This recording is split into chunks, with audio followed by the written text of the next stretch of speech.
সবাইকে শুভেচ্ছা জানিয়ে আজ আমরা অনলাইন ক্লাস শুরু করছি। আমাদের আলোচনার বিষয় স্থিতিবিদ্যা এবং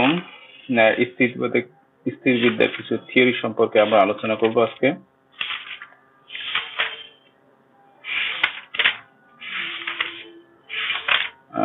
আমাদের গত ক্লাসে কি সাইনের সূত্রটা আলোচনা করেছিলাম, তাই না? সাইনের সূত্র,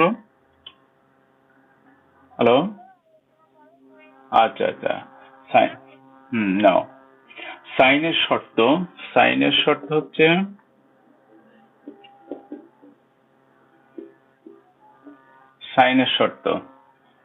তো সাইনের শর্ত এখানে ওই একটা বিন্দুতে দুইটা বল ক্রিয়া করানো হলো, একই সময়ে দুইটা বল ক্রিয়া করানো হলো একটা বিন্দুতে, মানে একটা বস্তুর উপর দুইটা বল ক্রিয়া করানো হলো। তো সেটা যদি পি, সেটা আর অন্যটা যদি কিউ হয় এবং তাদের লব্ধি বল যদি এরকম হয়, পি আর ধরলাম, লব্ধি বল আর ধরলাম, এবং সেটা আলফা কোণে ক্রিয়া করলো এবং এই লব্ধি বলটা পি এর সাথে ধরলাম থিটা কোণে ক্রিয়া করলো। তো অপরটা কত? অপরটা হচ্ছে আলফা মাইনাস থিটা, এটাই। তো সাইনের শর্ত এরকম, পি ডিভাইডেড এটা বাদে অপর দুটো বলের মধ্যবর্তী কোণ, তাহলে কিউ আর এর মধ্যবর্তী কোণ কত? আলফা মাইনাস থিটা, তাহলে সাইন আলফা মাইনাস থিটা। আবার যদি কিউ নাও, কিউ বাদে অপর দুটো বল কত? পি ও আর এর মধ্যবর্তী কোণ, তো পি আর এর মধ্যবর্তী কোণ এটা থিটা, তাহলে সাইন অফ থিটা। আবার আর যদি নেওয়া হয়, আর বাদে, আর বলটা বাদ দেওয়া হলে পি ও কিউ এর মধ্যবর্তী কোণ কত? Sine of alpha. এটাই হচ্ছে আমাদের সাইনের শর্ত। আবার কোসাইন শর্ত তো আমরা জানি, তাই না? কোসাইন শর্ত ত্রিভুজ ছাড়া সম্ভব না। ত্রিভুজ একেই আমাকে দেখাতে হবে একটা কোসাইন শর্ত। এই যে এ বি সি, এটা এ বাহু, এটা বি বাহু, এটা সি বাহু। তো কোসাইন শর্ত সেটা যদি কজ অফ এ হয়, এটা আমরা জানি, কজ অফ এ হয় তাহলে কত? এ কোণ মানে এই সন্নিহিত বাহুর বি ও সি সন্নিহিত বাহু, তাহলে B square plus C square minus A square two B C, এটা জানো তাই না? কজ বি মানে এই যে সন্নিহিত বাহু C square plus A square minus B square divided two C A. আবার কস সি মানে A square plus B square minus C square divided কত? Two A B. হ্যালো, আচ্ছা, কোনো সারা শব্দ পাচ্ছি না তো, সেজন্য মনে হলো বের হয়ে গেল কিনা তাই। আচ্ছা, এরপরে আমরা এমএন উপপাদ্য নিয়ে আলোচনা করব। এমএন উপপাদ্য, হ্যাঁ,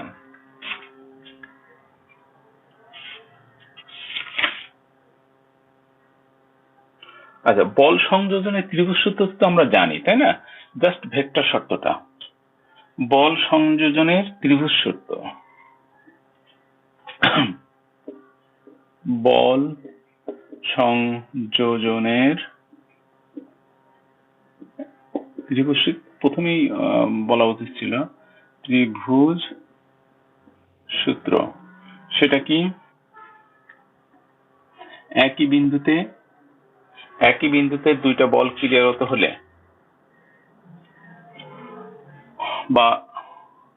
বা আমরা সামন্তিক সূত্র দিয়েও আসতে পারি। এই যে এই বিন্দুতে দুইটা বল ক্রিয়া করানো হলো সামন্তিক শর্তের যেভাবে আমরা ক্লাস করেছিলাম কিউ, তো এটা দ্বারা যদি একটা সামন্তিক সৃষ্টি করি এরকম, এবং এই লব্ধি যদি এটা হয়, তাহলে এই বলটা আমি ট্রান্সফার করতে পারি এখানে, এটা কত? কিউ। তাহলে এই ত্রিভুজের ক্ষেত্রে, এই ও এ সি ত্রিভুজের ক্ষেত্রে, ও এ সি ত্রিভুজে আমরা কি বলবো? যে O A plus A C equal to কত? ওসি। এইটা বল সংযোজনের ত্রিভুজ শর্ত। তো সামুদ্রিক শর্তটা মূলতই বল সংযোজনের ত্রিভুজ শর্ত থেকে আমাদের আসে। তো এটা কত? পি, এটা হচ্ছে কিউ, আর এটা আর এটাই হচ্ছে আমাদের বল সংযোজনের ত্রিভুজ শর্ত। আচ্ছা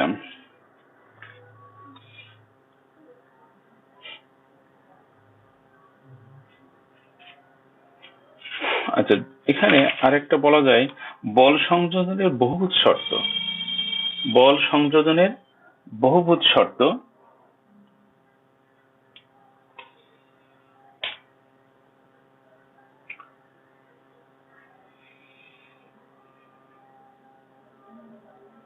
আচ্ছা বল সংযোজনের বহুভুজ শর্তটা এরকম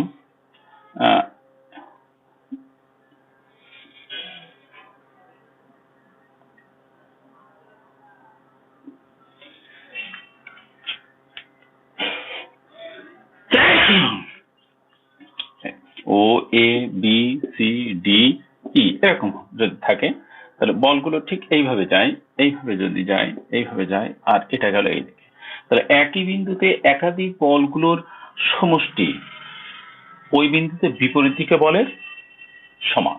অর্থাৎ একটা যাচ্ছে ওই বরাবর, আর এইগুলো ত্রিভুজ শর্তের মতো। দেখো এক বিন্দুতে এই দুটো বলের সমষ্টি তাদের ওই বিপরীত দিকে বলের সমান। তাহলে এখানে এই বলটা এদিকে যাচ্ছে আর এইগুলো একই ক্রমে এদিকে আসছে, তাহলে এইগুলো সবার সমষ্টি এ বি। এটা আমরা প্রমাণ করতে পারি, আর দরকার নেই এগুলো প্রমাণ করার। বিসি সিডি আর ডিই এই যে এইভাবে আমরা লিখতে পারি। আচ্ছা নেক্সট আমাদের দরকার এম এন উপপাদ্য।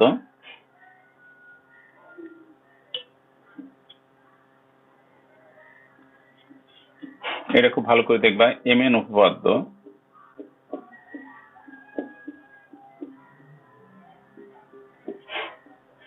এম এন উপপাদ্য হচ্ছে একটা বিন্দুতে দুটো বল ক্রিয়া করানো হলো, এই যে দুটো বল ক্রিয়া করানো হলো, এটা ও এ তো বি। এই বলটা যদি এম এম এন উপপাদ্য আমরা বলছি, এম এম দেবো কোনটা, আচ্ছা এটা দিলাম এম এম ইন্টু ও এ, আর একটা এই বল এন ইন্টু ওবি, এরকম দেওয়া হলো। তো এদের মানে উপপাদ্যটা এরকম, সি বিন্দুকে মানে এই এ বি এর উপর একটা সি বিন্দু এ বি কে এমন ভাবে বিভক্ত করবে, এ বি এর উপর সি বিন্দু এ বি কে এমন ভাবে বিভক্ত করে, এমন ভাবে বিভক্ত করে যেন এই যে এসি, এটা এসি ইস টু বা এসি ডিভাইডেড কত এই বিসি, এসি ডিভাইডেড বিসি, এনটা এখানে আর এই এমটা এই অংশ বিভক্ত করে, জাস্ট এই অংশ আর এই অংশ এরকম। অর্থাৎ আমরা কি বলতে পারি, এন ডিভাইডেড এম, অর্থাৎ AC is to BC is to কত এন ইস টু এম, বুঝছো? সি বিন্দু এবি কে এমন ভাবে বিভক্ত করে যেন এই AC is to BC equal to N into M হয়, তবে ওই বলদ্বয়ের লব্ধি, এই বলদ্বয়ের লব্ধি কত, বলদ্বয়ের লব্ধি M plus N into OC, এই ওসি বরাবর ক্রিয়া করবে। হ্যাঁ হ্যাঁ হ্যাঁ হ্যাঁ, যদি এটা হয়, যদি এই সি বিন্দু AB K N is to M অনুপাতে, অর্থাৎ এইদিকে যে বিভক্ত অংশটা মানে সরি এ বলটা এন ইন্টু ওবি আর এটা এম ইন্টু ওসি, তাই এই এনটা এ পাশে আসবে, এই এনটা এ পাশে, যদি এটা হয় তখন আমরা যদি এইভাবে বিভক্ত হয় তখন আমরা বলবো ওদের লব্ধি M plus N into OC ওই ওসি বরাবর ক্রিয়া করবে। তো প্রমাণটা খুব ইজি। প্রমাণটা আমরা যদি প্রমাণটার ক্ষেত্রে আসি, প্রথমে এই ত্রিভুজটা নিতে পারো, ও A C ত্রিভুজে, O A C ত্রিভুজে, তাহলে ও এ সি ত্রিভুজে কি বলবা, ও এ প্লাস এসি দিলাম, এই দিকে দিলাম এটা এসি ইকুয়াল টু কত ওসি, বলতে পারি না, বলতে পারি তো এটা। তা আমরা এই ও এর সাথে কি বল আছে, ও এর সাথে সরি ও এর সাথে স্কেলার কি আছে, এম আছে। তাহলে এম দ্বারা আমি গুণ করে দিলাম, M into O A plus M into AC M into OC, এই যে হলো। আচ্ছা, এরপরে ওবিসি ত্রিভুজ থেকে আসো। আবার ওবিসি ত্রিভুজে তুমি বলতে পারো এটা এই দিকটা এদিকে থাক, এই যেহেতু এসি দিকে দেওয়া হলো, সিবিউ একই দিকে দেওয়া হলো, তাহলে বলো ওবি ওবি ইকুয়াল টু কত, ওসি প্লাস কত এই সিবি দেওয়া হলো। তো এখানে ওবির সাথে কি গুণ আছে, এন গুণ আছে, N into OB N into OC আর এন ইন্টু কত এই সিবি দিলাম। তো আমরা এটা তো আচ্ছা, আমাদের প্রুফ দেখাতে হবে কি, আমরা প্রুফ দেখাবো কি, এই লব্ধিটা এম প্লাস এন, অর্থাৎ এইটা যোগফল, এটা যোগফল কত M plus N into OC, এটা আমাদের দেখানোর বিষয়। কিন্তু তো আমরা এখান থেকে যদি এটা এই সাইডে নিয়ে আসি, এই যে N into OB minus N into CB এটা দিলাম, আর এন ইন্টু ওসি রাখলাম। তো আমরা তো এখান থেকে দেখো এটা শিখেছি কি, এটা যদি আমি কোনাগুনি গুণ করি, M into AC equal to N into BC বলতে পারি না, এটা পারি তো এখানে। তাহলে সেইটা তুমি কনভার্ট করো এখানে, N OB minus M into কত এম ইন্টু এসি, জাস্ট দিকটা ওইভাবে দিবা, সিবি এসি যেভাবে আছে সেভাবে দিবা এই দিকটা, এটা দিক তো না, এখানে সব দৈর্ঘ্য দেওয়া আছে এখানে। তাহলে এন ইন্টু ওসি এই দুটো যোগ করো, এটা 1 দেওয়া হলো আর এটা 2 দেওয়া হলো। তাহলে 1 যোগ 2 কত হবে, দেখো এটা বাদ যাচ্ছে তাই না, এটা বাদ যায়, থাকে M into OA plus N into OB equal to এই যে এটা যদি আমি ওসি কমন নেই, এম প্লাস এন ইন্টু এই ওসি এই। আচ্ছা, আমি একটা এক্সাম্পল দেখাতে পারি, এটা মুছে দেই। আচ্ছা, বিষয়টা এরকম দেখো, এ বি সি এই ডি বিন্দু এখানে থাকলো,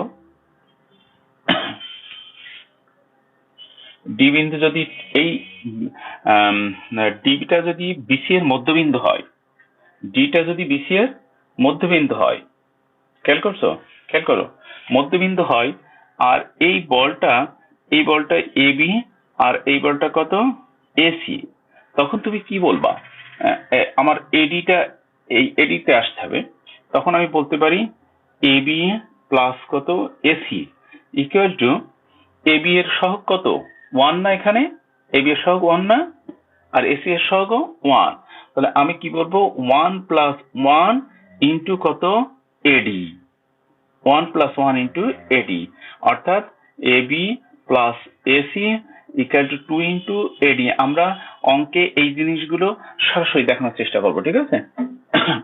এরকম হলেই এভাবে আমরা দেখাবো, বাই এম এন উপপাদ্য বলেই দেবো, অসুবিধা নাই। আচ্ছা, ক্লিয়ার? এটা ক্লিয়ার তো? মানে তবে শর্ত কিন্তু এটা ভাইস ভার্সা, যদি এরকম হয়, যদি লব্ধিটা এরকম হয়, লব্ধিটা যদি আমি এটা বলতে পারি ওসি বরাবর এইভাবে যায়, তাহলে অবশ্যই এই শর্তটা আমি বলতে পারি, ঠিক আছে? এই শর্ত মানে এটার থেকে এটা আসবে অথবা এটার থেকে এটা আসবে, ঠিক তো? উল্টাও হতে পারে।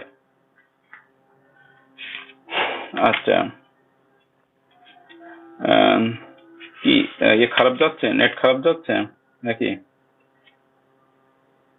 আচ্ছা, এবার আসবো লম্বাংশ, আসবো। আচ্ছা, একটা প্রবলেম দেখানো যেতে পারে এখানে, হ্যাঁ, একটা প্রবলেম দেখানো যেতে পারে।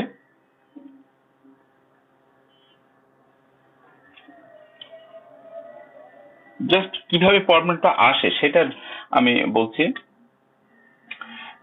ওই যে দেখো ওখানে আহ, একটা প্রবলেম আছে। এবি উদাহরণ 2 আছে, উদাহরণ 2, এবিসি ত্রিভুজের ভর কেন্দ্র জি।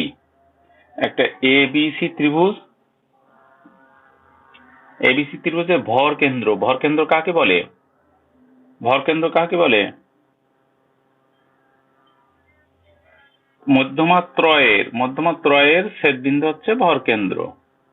হ্যাঁ, এই একটা ভর কেন্দ্র, এই জিটা হচ্ছে ভর কেন্দ্র, এই জি। আর এটা অবশ্যই এটা মধ্যবিন্দু, এরা মধ্যবিন্দু। তো আহ, ও একটা বিন্দু এখান থেকে বাইরে আছে, ও একটা বিন্দু, এরকম রাখলাম, ও একটা বিন্দু। ওরা দেখাতে বলছে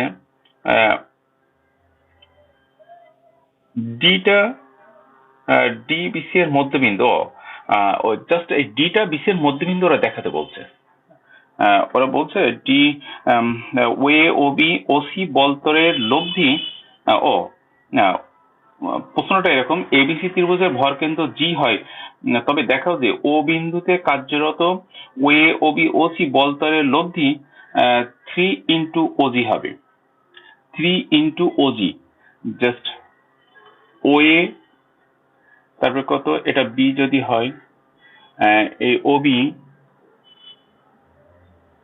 ওবি আর ওয়ে ওবি আর একটা কত ওসি,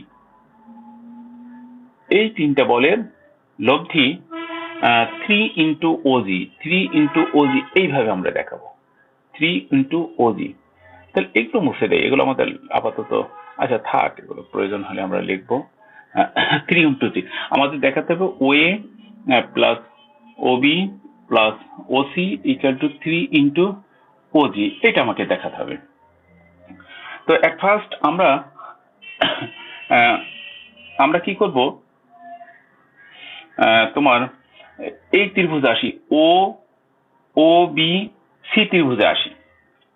ওবিসি ত্রিভুজে, এই যে ওবিসি ত্রিভুজে, ওবিসি ত্রিভুজে, ওবিসি ত্রিভুজে আমরা কি বলতে পারি দেখো, ওবি প্লাস কত ওসি, ওবি প্লাস ওসি, তাই না? ওবি প্লাস ওসি, তাহলে এই ডিটা ওবি এর সহগ কত 1 না, ওসি এর সহগ 1। তাহলে আমরা যদি এই ডিটা টার্গেট করি, এই যে ডি, এই ডিটা টার্গেট করি, তাহলে আমরা বলতে পারি 1 + 1 × কত ওডি বলতে পারি না?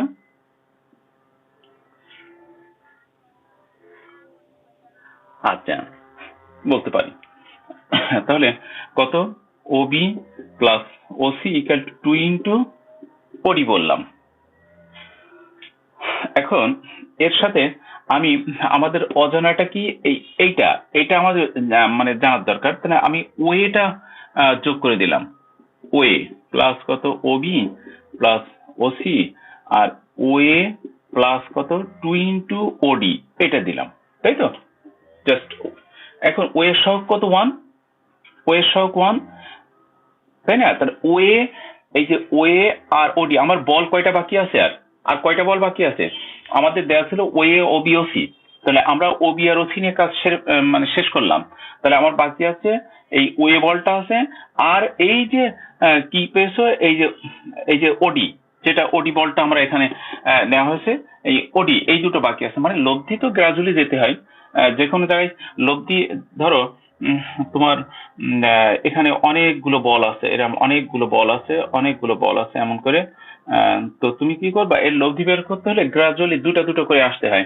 প্রথমে কি করবা, এই দুটো বলের লব্ধি বের করলে, এই প্রথমে এই দুটো বলের লব্ধি বের করলে, আচ্ছা তো এটা এটা এটা বাদ হলো, হ্যাঁ, এটা বাদ, আর বাকি থাকে এটা। এবার এই দুটো বলের লব্ধি বের করবা, এই যে এটা যদি এস হয়, এই দুটো বলের লব্ধি, সেটা কি হলো, আর প্লাস এস ধরলাম, তাহলে এটাও বাদ, এটাও বাদ। এখন এইটা বাদ আছে, হ্যাঁ, এইটাও আস্তে আস্তে করে শেষ পর্যন্ত আমাদের লব্ধি এরকম আসে একটা, ঠিক আছে? আমরা গ্রাজুয়ালি করে দুটা দুটো করে নিয়ে আমরা শেষ পর্যন্ত সবগুলো ইউজ করব। তাহলে এখানে আমরা সেইটা অবলম্বন করলাম। প্রথমে ওবি আর ওসির লব্ধি বের করলাম, তোমার এই ওডি আসলো, 2 × ওডি। এবার 2 × ওডি আর এইটা নিয়ে আমরা কাজ করব। তো আমাদের তো দেখাতে হবে কোথায়, আমাদের দেখাতে হবে তোমার ভর কেন্দ্রটা দেখাতে হবে, তাই না? আহ, কিন্তু ছবিটাও যেভাবে হয়েছে আমাদের এ হয়নি। হ্যাঁ, যদি এইটা হয় তাহলে আমাদের আসতে হবে কোথায়?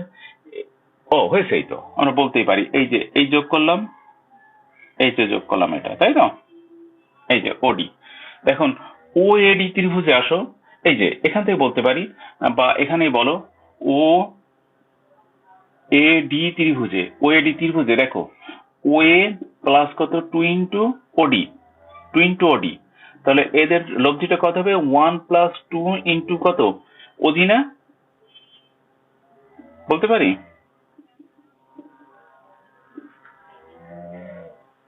এর সহগ 1, এর সহগ 1, তাহলে এই রেখার উপরে কোন একটা বিন্দু? জি বিন্দু, এইটাই আমাদের টার্গেট। তো এখানেই ছিল, ওজি ছিল। তাহলে এই পাশে কত? মানে 2 * ওডি, মানে এটা বলছে 2 * ওডি আর এটা 1, জাস্ট তাহলে 1 * ওডি, জাস্ট এই বলটা, এই বলটা হচ্ছে 2 * ওডি ছিল, এটা 2 * ওডি ছিল। আর এটা তো 1 * এ ছিল, ও কত? 3 * ওজি, জাস্ট এটা আমাদের প্রমাণ করতে বলছে। আচ্ছা, লম্বাংশ, লম্বাংশটা কি আসলে আমরা জানি। ধরো একটা বল আমি ক্রিয়া করানো হলো, একটা বস্তুর উপর বল ক্রিয়া করানো হলো, তো এই বলটা যদি পি হয়, তো ওই যে একটা রেফারেন্স নিতেই হবে, রেফারেন্স লাইন, এই যে রেফারেন্সের এর সাপেক্ষে আমি বলটা ক্রিয়া করানো হলো সেটা। এখন এই বল থেকে ঠিক ওই রেফারেন্স লাইনের উপরে আমি একটা লম্ব অঙ্কন করলাম, এটা ওএক্স দিলাম, রেফারেন্স লাইনটা ওএক্স দেওয়া হলো, লম্ব অঙ্কন করলাম। এটা যদি এটা যদি বি হয়, এই যে লম্বটা এ বি হলো, এ বি, তাহলে এই যে সমকোণী ত্রিভুজ হলো, লম্বাংশটা পি এর লম্বাংশ, মানে এইটুকে আমরা লম্বাংশ বলবো, এই যে এইটুকে আমরা পি এর লম্বাংশ, যার উপরে এই লম্ব টানা হলো, লম্বটা কার?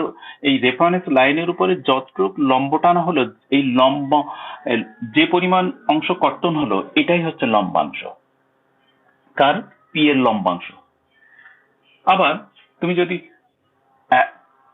যদি এরকম বলো, এরকম উলম্ব দিকে যাচ্ছে, তো ঠিক এই এখান থেকে এই রেখার উপর, এই যে আমি ওয়াই দেওয়া হলো, এটা ওয়াই এর উপর যদি এই যে লম্ব টানা হলো, এখান থেকে এর উপর লম্ব টানা হলো, তা কার উপর লম্ব টানা হলো? ওয়াই এর উপর। তো ওয়াই কে কতটুকু কর্তন করা হলো? ওয়াই কে কতটুকু কর্তন করা হলো? এইটুকু কর্তন করা হলো। তার পি এর লম্বাংশ হচ্ছে এটা। তাহলে এটাকে আমরা অনুভূমিক লম্বাংশ বলবো, এটা উলম্ব লম্বাংশ বলবো। আমি কি বলতে পারলাম? বুঝতে পারলাম? আচ্ছা, তো এই লম্বাংশ শর্তটা এরকম, যদি এটা লম্বই হয়, আবার এইটা যদি আমাদের পি এর অনুভূমিক লম্বাংশ হয়, পি এর অনুভূমিক লম্বাংশ হচ্ছে ওবি, তাহলে তুমি এখানে কজ এর সূত্র ইউজ করতে পারো, যেহেতু এটা আমরা জানি। তাহলে কস থেটা মানে ভূমি বাই অতিভুজ, অতিভুজ মানে এই ওয়ে, তার ওয়ে বরাবর কি বল ক্রিয়া করানো হচ্ছে? ওয়ে বরাবর পি বল ক্রিয়া করানো হচ্ছে, তাহলে ওপি ইন্টু কজ অফ থেটা। তাহলে ওপিটা কি? ওপিটা হচ্ছে এই পি বল, ওপি হচ্ছে পি বল, আর এই কজ অফ থেটা বা পি এর দৈর্ঘ্য, যেটা একটা বল কি তার মান আছে, দিক আছে, এবং এখান থেকে এবং তার মান আর দিকটা তো এই থেটা কোণে ক্রিয়া করছে, ঠিক আছে? তাহলে এই যে পি এর লম্বাংশ হচ্ছে ওবি, পি এর লম্বাংশ ওবি, এবং সেটা কত? P into cos of theta. এখন তুমি যদি বলো যে আমি এইখানে আরেকটা বল ক্রিয়া করাবো, এখানে আরেকটা বল ক্রিয়া করাবো, তখন কি হবে? ঠিক ওখান থেকে ওই শেষ মাথা থেকে এটা যদি কিউ হয়, এখান থেকে ঠিক এর উপরে আরেকটা লম্ব অঙ্কন করো। এটা যদি এল হয়, তাহলে বলো কিউ এর লম্বাংশ কত? কিউ এর লম্বাংশ কত? OL equal to Q into cos theta. একবার মুখস্থ বলবো যে কিউ ইন্টু কস থেটা, তাই না? হ্যাঁ, কিউ কস থেটা। এরপরে তুমি যদি ওয়ে বরাবর, ওয়াই বরাবর বলটা বিশ্লেষণ করো, ও ওয়াই বরাবর, তাহলে এখান থেকে এর উপর লম্বাংশ পরিমাণ কত? এই যে এইটুক ওসি। তো এই কোণটা কত? এই কোণটা ডেফিনেটলি 90 মাইনাস থেটা, তাই না? এটা এইটুক এই যে পি এর সাথে 90 মাইনাস থেটা, তখন কি হবে? Cos of 90 minus theta. তার মানে কি? এই ভূমি, ভূমি মানে অতিভুজ, সরি ভূমি বাই অতিভুজ, ভূমি মানে ওসি আর অতিভুজ মানে ওয়ে। তার মানে ওসি ইকুয়াল টু কত? OA cos of 90 minus theta. OA মানে কত? ওয়ে মানেও সেই পি, আর এটা হচ্ছে সাইন থেটা। তাহলে সাইন থেটা, তাহলে এটা কি উলম্ব লম্বাংশ বলবো আমরা, এটা আমরা উলম্ব লম্বাংশ বলবো। অর্থাৎ ওয়াই বরাবর পি এর উলম্ব লম্বাংশ হচ্ছে পি সাইন থেটা। অর্থাৎ বল এবং সাইন থেটার কোণের সাইন থেটার গুণফলই হচ্ছে এই পি এর লম্বাংশ। আবার তুমি যদি এটার ক্ষেত্রে বলো, এই কিউ বলের ক্ষেত্রে, তাহলে আমরা লিখবো কিউ বলের উলম্ব লম্বাংশ কত? উলম্ব লম্বাংশ কোণ বরাবর কিউ বলের উলম্ব লম্বাংশ কোণ বরাবর, সেটা ও ওয়াই বরাবর। হ্যাঁ, ও ওয়াই বরাবর, বা প্রথমেই লিখলে, এখানে লিখলে সুন্দর দেখা যায়। ও ওয়াই বরাবর কিউ বলের উলম্ব লম্বাংশ, সেটা কি বলবে? এক নজরে বলো, কিউ সাইন অফ কত? থেটা। ঠিক তো? আমরা থেটা কিন্তু ধরছিলাম, এটা ভুল হলো। আমি যদি এটা থেটা না বলে আমরা আলফা বলি, এই যে এটা আলফা বললাম, এটা আলফা দাও, না সরি, এটা থেটা ঠিক ছিল, এটা থেটা ঠিক ছিল, এটাকে আলফা বললাম, তাই তো? এটা আলফা। তাহলে কিউ বলে উলম্ব লম্বাংশ, এখানেও আমরা বলবো আলফা বলবো। ঠিক তো? তাহলে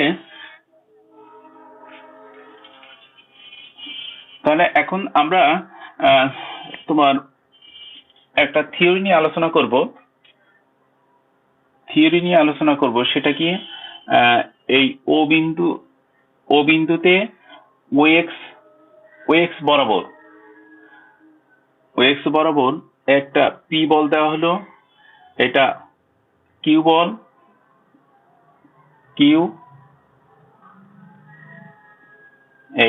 এই বল দুটোর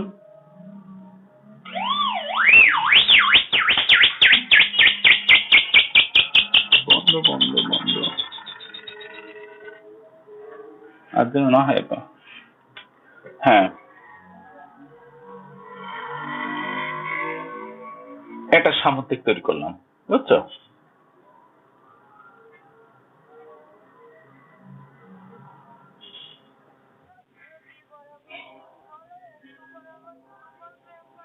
হ্যাঁ, না ওপি বরাবর না, এর নাম দিচ্ছি আমরা, একটা নাম দেই, ও এ আর ওবি বরাবর পি বল, আর ও কিউ বরাবর ও এ বরাবর পি বল, আর ওবি বরাবর কিউ বল প্রয়োগ করা হলো। কার সাপেক্ষে? ও এক্স এর সাপেক্ষে। তাহলে অবশ্যই এই কোণগুলো নাও, এটা আলফা আর এটা কত? পেটা। ঠিক তো? তো এদের লব্ধিটা, এটা সামুদ্রিক সৃষ্টি করলাম, লব্ধিটা এটা হলো, এই লব্ধি এটা আর দেওয়া হলো। তো এই বলগুলোর লম্বাংশের যোগফল, পি এর লম্বাংশ আর কিউ এর লম্বাংশের যোগফল আমরা দেখাবো যে তাদের লব্ধির লম্বাংশের সমান হবে। এটা আমরা দেখাতে যাচ্ছি। অর্থাৎ শর্তটা এরকম, কোনো বিন্দুতে একটা নির্দিষ্ট দিকে, মানে একই সমতলে কোনো বিন্দুতে একটা নির্দিষ্ট দিক বলতে ওএক্স এর সাপেক্ষে, তাই তো? ওএক্স এর সাপেক্ষে পি ও কিউ বল দুইটির লম্বাংশের বীজগণিতিক যোগফল তাদের লব্ধির লম্বাংশের সমান। প্রশ্নটা বুঝতে পারছো? ওএক্স বরাবর কোন বিন্দুতে ওএক্স বরাবর পি ও কিউ বলের লম্বাংশের যোগফল তাদের লব্ধির লম্বাংশের সমান। ওএক্স বরাবর দিচ্ছি কেন বলতো? এই পি কোণটা ওএক্স এর সাথে আলফা কোণ করেছে, কিউ বলটা ওএক্স এর সাথে বেটা কোণ করেছে, তাই তো? হ্যাঁ, তো এই যে মানে বল প্রয়োগ করলে কারো সাপেক্ষে অবশ্যই প্রয়োগ করতে হয়, মানে করাতে হয়। শূন্যে তো আর বল প্রয়োগ করা হয় না, তাই না? শূন্যে তো আমরা বল প্রয়োগ করতে পারি না, সেজন্য কোনো রেখার সাপেক্ষে আমাকে বলটা প্রয়োগ করতে হবে। তো ঠিক এখান থেকে আমি ওই যে লম্বাংশ সূত্র ইউজ করছি, তাহলে এখান থেকে এর উপর ওএক্স এর উপর যার সাপেক্ষে বলগুলো ক্রিয়া করা হয়েছে তার উপরে লম্ব টানলাম, তাহলে ওএল এটা, ও এম, আর ওই যে লব্ধির লম্বাংশ ও এন দেওয়া হলো। ক্লিয়ার? তাহলে এখন তুমি বলো তো পি এর লম্বাংশ কত? ও এক্স বরাবর লিখলাম, ও এক্স বরাবর, ও এক্স বরাবর পি এর লম্বাংশ কত? না আমি আর তুমি তুমি আধপা বলো না, এখন শুধু রেখাটাই বলো। লম্বাংশ কর্তন হয়েছে কতটুক? কর্তন হয়েছে কতটুক? OL, OL. আচ্ছা, কিউ এর লম্বাংশ সেটা পরে, ওটা পরে রে বাবা। আচ্ছা, কিউ এর লম্বাংশ কত তাহলে? কিউ এর লম্বাংশ নিশ্চিত ও এম। আচ্ছা, আর এর লম্বাংশ কত? আর এর লম্বাংশ কত? নিশ্চিত ও এন। হ্যাঁ, এখন আমাদের কাজ হবে এই পি থেকে ও এ বি সি, এই সিএন এর উপর লম্বাঙ্কন করলাম, এটা টি দেওয়া হলো। এই এ থেকে সিএন এর উপর লম্বাঙ্কন করলাম, ঠিক আছে? হ্যাঁ, তো এইখানে দেখো এই বাহুটা এর সমান্তরাল, তো এই বাহু সমান্তরাল না? তাহলে এই বাহু তো এই লম্বটা কি এর সমান্তরাল? এই ওএক্স এর সমান্তরাল। তাহলে তাই যদি হয়, দাঁড়াও আমরা একটু, হ্যাঁ, এই যদি হয় তাহলে এই কোণ নিশ্চয়ই এটা বেটা, এই কোণ বেটা। হ্যাঁ, আচ্ছা, তাহলে বেটা যদি হয় তাহলে অবশ্যই আমাদের আহ এই বাহু আর এই বাহু সমান, এই বাহু সমান, ঠিক আছে?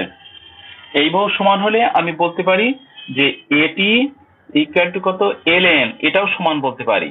এটা তো সমান, তাই না? আর এটা সমান মানে এই যে ওএম এর সমান, এটা ওএম, মানে এরা সর্বসম হয়ে যাচ্ছে, সর্বসম। ও এই ওবিএম, ওবিএম, হ্যাঁ এসিটি, এরা সর্বসম, তাই তো?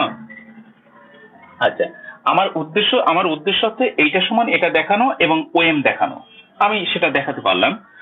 এখন আসো, তুমি বলো এই পি কিউ এর লম্বাংশের যোগফল, পি ও কিউ এর লম্বাংশের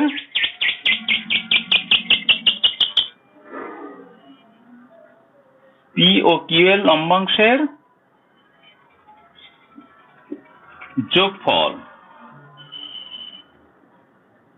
পি ও কিউ এর লম্বাংশের যোগফল সেটা কত? ও এল প্লাস কি ও এম না? ও এল প্লাস ও এম না? তো ও এম মানে কি? ও এম মানে কি এল এন বলতে পারি? আমি জাস্ট এই রেখার উপরে আসবো, ও এক্স রেখার উপরে আসবো। ও এল প্লাস কত? O N. তো এটা কি ও এল প্লাস, দেখো ও এল প্লাস এল এন, তার মানে কি ও এন বলতে পারি না? পারি তো? তাহলে এটা কি আর এর লম্বাংশ না? ও এন মানে কি তুমি লিখছো না আর এর লম্বাংশ, আর এর লম্বাংশ। ক্লিয়ার? তাহলে দেখো আমাদের যেটা শর্তটা বলেছিলাম কি, পি ও কিউ এর লম্বাংশের যোগফল তাদের বীজগাণিতিক যোগফল বলা হয়, লম্বাংশের বীজগাণিতিক যোগফল তাদের লব্ধির লম্বাংশের সমান, ঠিক আছে? হ্যাঁ, এখন অনুসিদ্ধান্ত এটা আমরা যেটা, এটা দেখা গেল আমাদের ফর্মালি হচ্ছে আমাদের প্রমাণটা হলো, প্রমাণটা কিন্তু আগে থাকতো অনেক, পরীক্ষার সময় অনেক থাকতো, কিন্তু এখন দেওয়া হয় না, মাঝে মাঝে দেওয়া হয়। তো 2 মার্কের জন্য দেওয়া হতে পারে, দিলে আমরা জাস্ট এইটুক করে দেবো। পারবো না এইটুক করতে? পারবো না?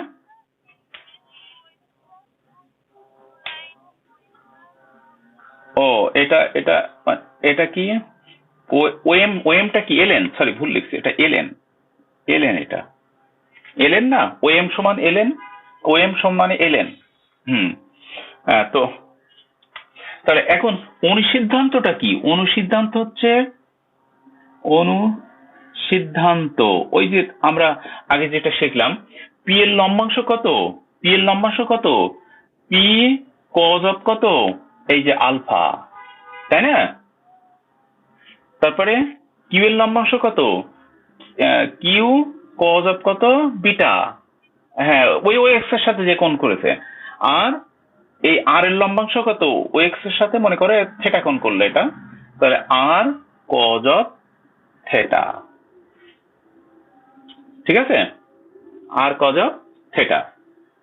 আবার এটা এটা কি বরাবর? ও এক্স বরাবর, ও এক্স বরাবর। তো ও এক্স এর উলম্ব বরাবর মানে এই যে উলম্ব বরাবর মানে যেটা আমরা ও ওয়াই বলছি, তা আমরা অত লিখবো না, বলবো ও এক্স এর উলম্ব বরাবর। তাহলে ও এক্স এর উলম্ব বরাবর বলগুলি বিশ্লেষণ বলি আমরা। হ্যাঁ, আমরা যদি আমরা অঙ্কের ক্ষেত্রে বলবো যে ওই বরাবর বলগুলিকে বিশ্লেষণ করে পাই। বিশ্লেষণ মানে ওই বলগুলোর লম্বাংশের যোগফল তাদের লব্ধির লম্বাংশ, মানে এটাকে আমরা বিশ্লেষণ বলি। ঠিক আছে, তো ও এক্স এর উলম্ব বরাবর কি? উলম্ব বরাবর এই পি সাইন অফ কত? Alpha, Q sine beta equal to R cos of theta. একই হবে, শুধু কজ হিসাবে সাইন, তাই না? চলে আসছে। আচ্ছা, এই হচ্ছে আমাদের লম্বাংশের শর্ত। তা আমাদের যদি আর সাইন থেটা তা কি হয়? ভুল করে লিখলে হয়।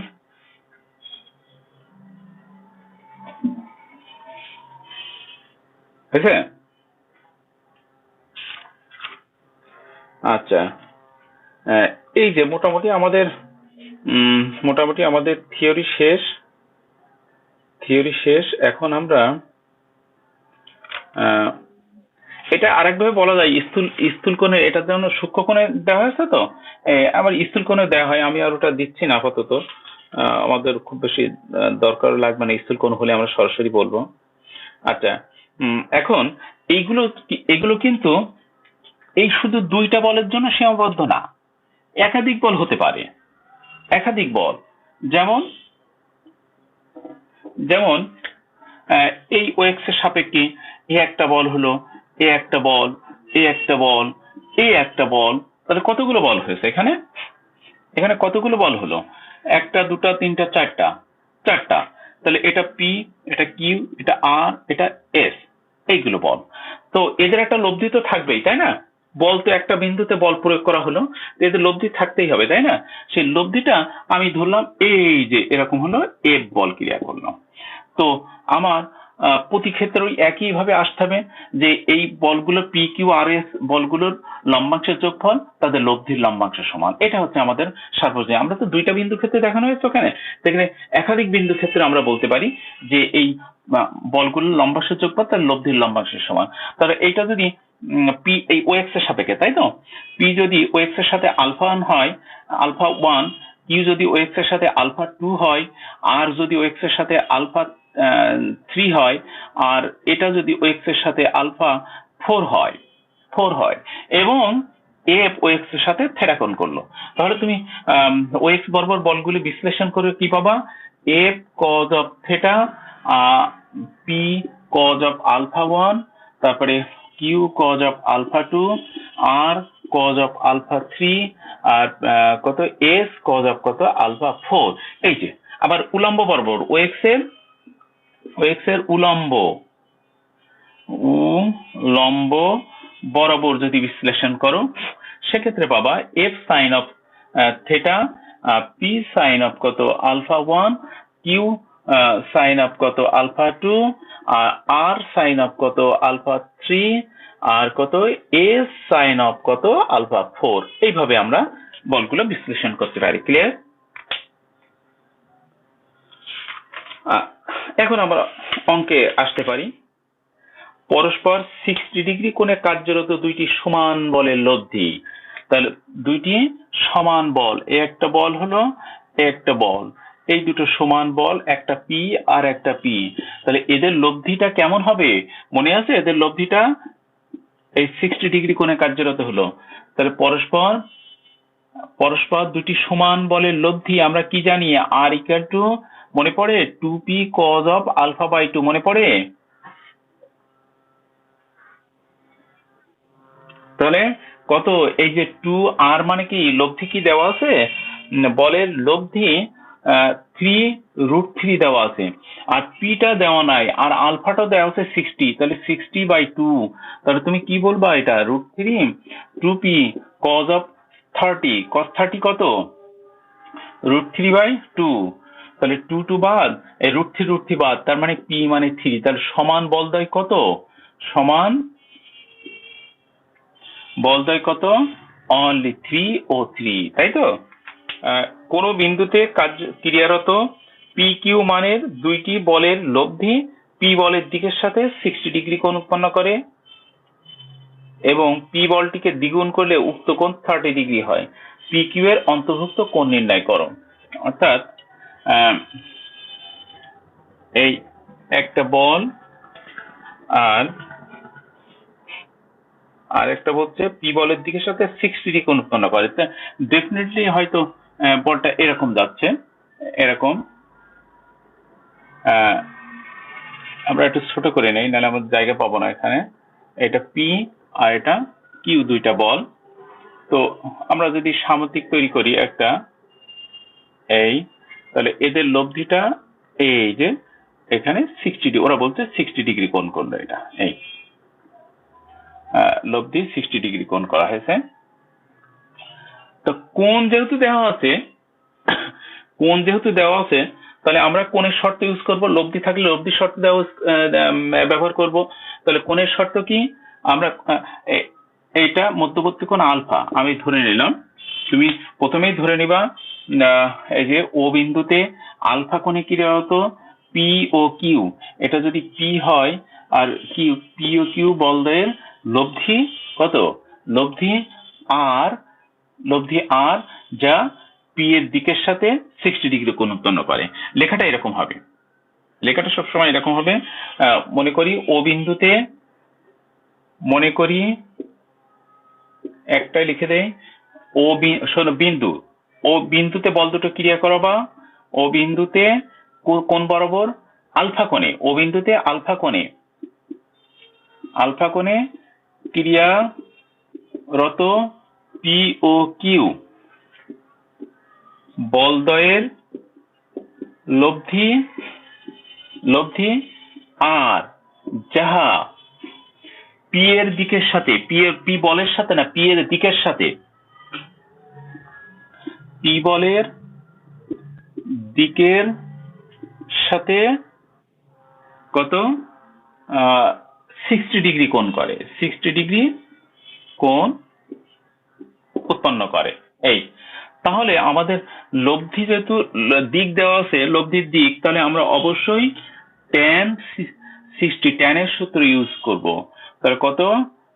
কার সাথে? পি এর সাথে কোণ করা হয়েছে, তাহলে পিটা ফ্রি, আর এখানে কিউ সাইন অফ কত? আলফা, আর Q cos of alpha.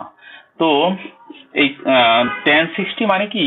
√3, tan 60 মানে √3 থাক, এটা এই অবস্থা আমরা রেখে দিলাম। এরপরে বলছে দেখো, কাকে দ্বিগুণ করা হচ্ছে? পি বলটিকে দ্বিগুণ করা হলে উক্ত কোণ 30 ডিগ্রি হয়। পি বলটি দ্বিগুণ করা হলো, এই যে দ্বিগুণ করলাম, তাহলে কিউ দ্বিগুণ হয়নি, কিন্তু পি বলটি দ্বিগুণ হয়েছে। তাহলে এই যে এটাও বর্ধিত হলে এটা সামুদ্রিক অঙ্কন করা হলো, সামুদ্রিক হয়নি, এরকম আসবে, তাই না? এই, তাহলে এই যে লব্ধিটা হলো এ 30 ডিগ্রি কোণ করা হয়েছে, এখানে বলছেন 30 ডিগ্রি। তাহলে একথা আবার বলো, পি বলটিকে দ্বিগুণ করা হলে ওদের লব্ধি 2p এর সাথে, এই 2p এর দ্বিগুণ করা হয়েছে, 2p এর সাথে 30 ডিগ্রি কোণ উৎপন্ন করে। এটা লেখো, পি বলকে দ্বিগুণ করা হলে উহাদের লব্ধি টু পি এর সাথে বা পি এর সাথে বলতে পারো, একই রেখা বলা যাচ্ছে, পি এর দিকের সাথে কত 30 ডিগ্রি কোণ করে। অতএব অতএব এই যে tan 30 ইকুয়াল টু কত, কোনটা ফ্রি, কোনটা আমাদের 2p ফ্রি, তাহলে এই 2p প্লাস এই কিউ কজ অফ আলফা আর এখানে কিউ সাইন অফ আলফা। তো এটার মানে কত 1/√3, তাহলে এটা নাম্বার দাও 2। তাহলে আমরা কি করব, 1/2 দিয়ে দেই। আমার উদ্দেশ্য কিসের মান বের করা, উদ্দেশ্য হচ্ছে পি ও কিউ এর অন্তর্গত কোণ আলফা বের করা।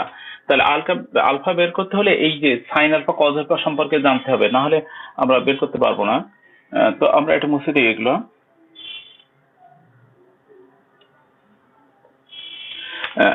ও সেটা মুছে দিয়েছি, হায় আল্লাহ। তাহলে কত কত দেব, 2/1, তাই না?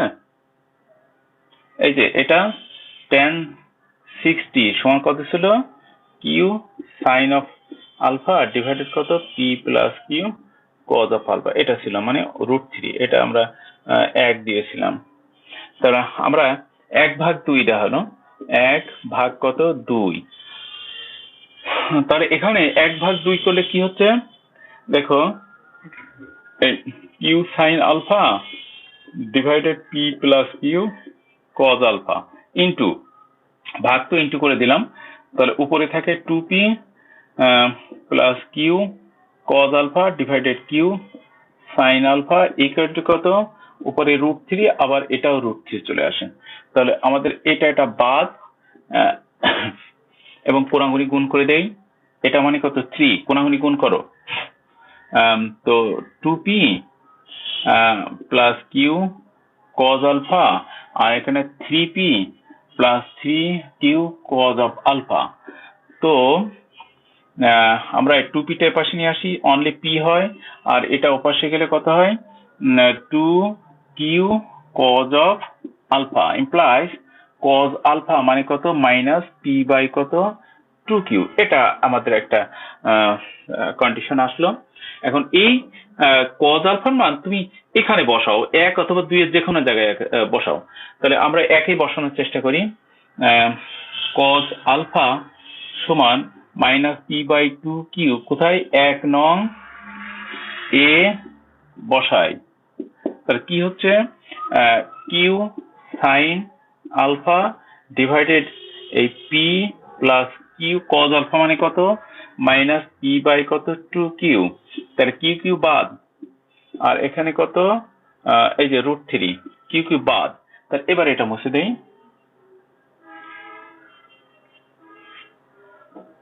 তো ইমপ্লাইজ কিউ সাইন আলফা দাও গুণ, আচ্ছা এটা কোথায় বলতো, এটা √3 ইন্টু পি মাইনাস p/2, তাহলে আমাদের আসে কিউ সাইন আলফা ডিভাইডেড, এটা সরল করলে কত হয় হাফ, অর্থাৎ √3/2p আসে। এটা একটা সমীকরণ দিতে পারো বা নাইবা দিলাম। এখন এই কজ আলফা সাইন আলফা ভাগ করলে আমাদের ট্যান আলফা চলে আসে, তা নাও। আচ্ছা কি করবে, এটা 3 দেওয়া হলো, এটা 4 দিলাম সমীকরণ। তাহলে 4 ভাগ কত 3, 4 ভাগ 3 করলে কত হবে, এখানে কাজ করে নাও, এই করে নিলাম। Sign alpha equal two p/√3, এটা করলাম, ঠিক আছে। এবার ভাগ করে দাও, তাহলে কত sine alpha by cos alpha সমান কত মাইনাস p/2q, আর এখানে √3p কত 2q বাদ, তাহলে কত p বাদ, তাহলে মাইনাস 1 কত √3। তো এটা তো ট্যান আলফা আসলো, তাই না? তাহলে মাইনাস 1/√3 মানে কত বলতো, ট্যান কত, √3 কত 30। কিন্তু এদের অবস্থানটা কোথায়, এদের অবস্থানটা দেখো, এটা মাইনাস আছে, এটা ভুজ, এটা মাইনাস, আর এটা প্লাস, তাহলে অবস্থানটা এরকম। আমরা কসকে সবসময় ভুজ হিসেবে ধরি, আহ, আর সাইনকে উলম্ব হিসেবে ধরি, তাহলে এটা ভুজ হচ্ছে এক্স আর কোটি হচ্ছে কত, পজিটিভ। ভুজ হচ্ছে নেগেটিভ, কোটি পজিটিভ, তাহলে এই ঘরে অবস্থান করে, এই যে লব্ধিটা এই অবস্থায় আসবে। ঠিক আছে? হ্যাঁ, বা এই যাই হোক এখানে এইভাবে লব্ধি থাকবে, লব্ধি। তাহলে আমার এখানে আসতে হলে কি হবে, এই যে এইটা না, 180 মাইনাস হতে হবে, তাহলে এখানে 30 পেয়েছো, তাহলে তুমি কি বলবা এটা, উম, কি বলবা এটা, tan অফ 180 মাইনাস 30। ওকে, বুঝছো? তাহলে এটা tan আলফা, tan আলফা কত, tan অফ কত 150, অর্থাৎ আলফা সমান কত 150 ডিগ্রি এত কোণ উৎপন্ন করে।